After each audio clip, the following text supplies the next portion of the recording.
Social band theory.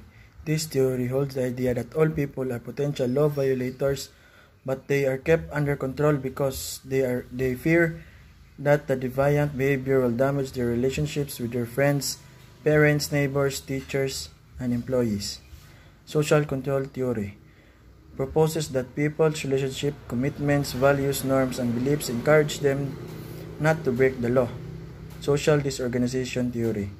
This directly links the crime rates to neighborhood, ecological characteristics, and the core principle of social disorganization theory.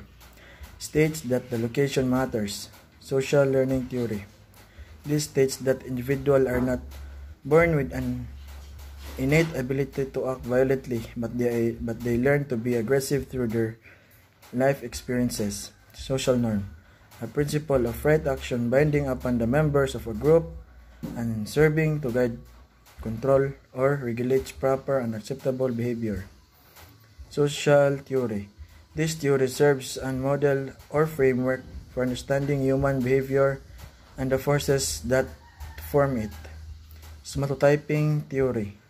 This theory relates the distinctive body types of personality characteristics and relates criminal behavior to the body types.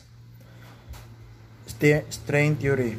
This explains that the crime is a function of conflict between the goals people have and the means they can use to legally obtain that goal. Theory.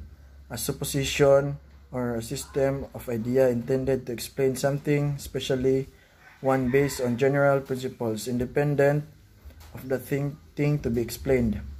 Victim precipitation theory. This theory seeks to explain that some people may actually initiate the confrontation, eventually leads to their injury or death. Atavism. The idea proposed by Lombroso that criminals are biological throwbacks with physical traits, distinguishing them from non-criminals. Behavioral theory. It concerned with the study of observable behavior rather than unconscious processes. Biological perspective regarded crime as the conduct of internal forces. Biosocial seek to explain that the onset of antisocial behavior such as aggression and violence by focusing on the physical qualities of offenders. Born criminal. Lombroso's theory that some individuals are biologically predisposed to commit crimes. Broken homes theory.